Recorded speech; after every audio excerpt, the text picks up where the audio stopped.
Hi guys and welcome to my channel. So the next question is, should I pre-wash my quilting fabric? Now I think this is all going to come down to personal preference. Now I want you to think about a couple of things. Let's say you pre-wash all of your pieced sections on the top and it's all pre-washed. So have you pre-washed your backing and have you pre-washed your batting? So your batting and your backing and the front pieces, have you pre-washed them all?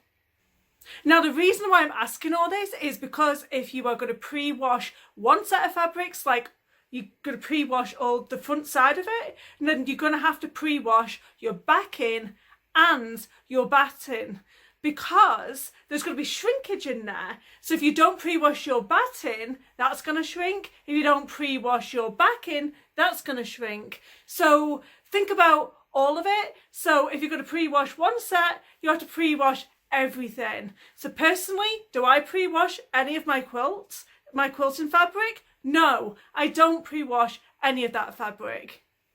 Thank you so much for watching, and don't forget to hit that subscribe button so you don't miss my next video. Bye guys!